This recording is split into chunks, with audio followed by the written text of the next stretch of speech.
So what's up mga sir? Mingson here. So usapang kadena tayo ngayon.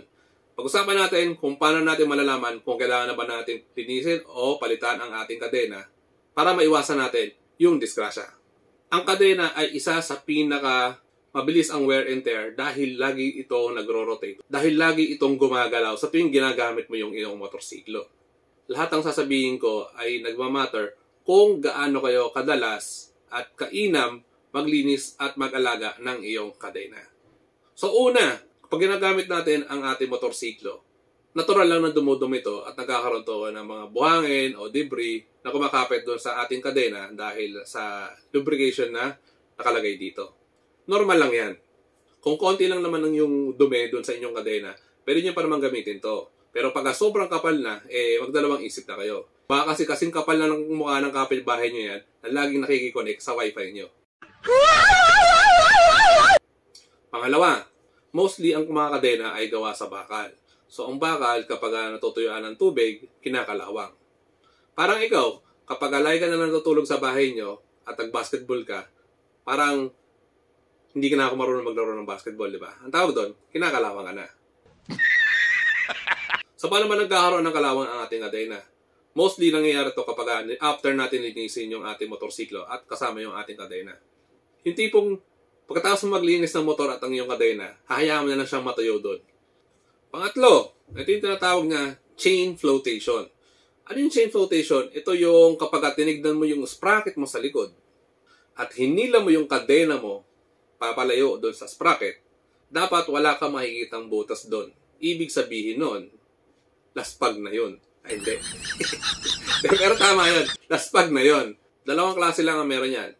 It's either sobrang tanda na ng iyong kadena at laspag na. Pangalawa, yung internal pins ng iyong kadena ay sobrang luwag na rin. Laspag na. Laspag na nga, laspag na. O pang-apat, ito madalas natin ito nakikita sa kadena natin, pero hindi natin ito pinapansin. Ito yung kadena natin na nakabend. Kahit anong stretch mo, nakabend lang siya. So kailangan mo pa siyang pukpukin para lang ma-straight yung kadena mo. Ito ang sanhi nito, improper maintenance ng makina tuloy. ng iyong kadena. Sinyalis to na sobrang pabaya ka sa motor mo. Kaya ka iniwan ng jowa mo. Charot. So pagka ganito na nangyayari sa kadena mo, sooner or later, kailangan mo na rin palitan ito. Pang-lima, isa pa to sa nakikita natin sa kadena natin, pero akala natin okay pa. Ito yung tinatawag na wear marks na nakikita natin sa ating kadena. Usually, ang pinakadulo ng ating kadena ay curve. Ngayon, kapag nakikita natin na medyo flat na siya at natatanggal na yung kanyang pintura, masyado mong ginalingan at muntik na maglak ang iyong kasama. So pag nakita mo to, malapit nang palitan ang iyong kadena. Sa kadena natin, makikita natin na meron siyang bilog doon sa gitna. Ang tawag doon ay pin. Yung pin na yan, dapat yan hindi yan umiikot kapag ginagamit mo yung motorsiklo mo. Steady lang yan kahit nagro-rotate na ang iyong kadena. Ngayon, kapag napansin mo na umiikot na to o nagro-rotate na to, after mong gamitin o habang ginagamit mo ang iyong motorsiklo, sinyalis na yan at kailangan mo nang palitan ang iyong kadena. Kung hindi mo siya papalitan, ikaw ang papalitan niya. Kung ang kadena mo ay the O-ring type, ito yung mga klase ng kadena na may O-ring na nilalak ang lubrication para well lubricated lagi ang iyong kadena. Teka, ba't diba lagi naisip mo pag sinasabi ko yung lock na word? Ikaw ha? Kapag O-ring type ang iyong kadena at nakikita mo yung O-ring ay lumalabas na dun sa plate, ibig sabihin nito, mali ka ng suot. Ibig sabihin nito, kailangan mo ng palitan ng iyong kadena. Kasi kapag natanggal ang O-ring dun sa pagitan ng dalawang plates, ibig sabihin, luluwag siya. So may mataas yung chance na tumalon yung iyong kadena at pwede ka madisgrasya. Nangyayari to kapag mali kayo ng ginagamit na panglinis dun sa inyong kadena. So, may mga chemicals kasi o panlinis ng kadena na hindi angkop para doon sa mga rubber seals na nakakabit dito sa plates ng ating kadena. So gumamit tayo ng tamang panlinis na nakadesign para sa chain natin para maiwasan natin yung ganitong klaseng senaryo at magpalit tayo ng mas maaga ng kadena.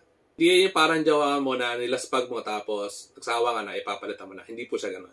Kailangan po natin alagaan ang ating kadena para tumagal ang ating relasyon sa kanila.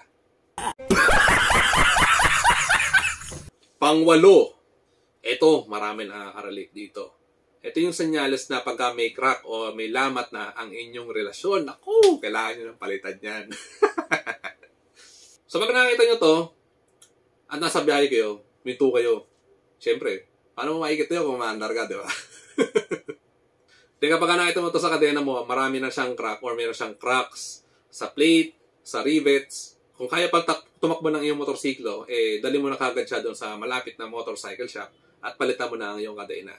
Kasi sobrang delikado nito, lalo na kapag nag-snap o naputol yung ating kadena, maraming parts ng motorsiklo natin na pwedeng tamaan ito at masira.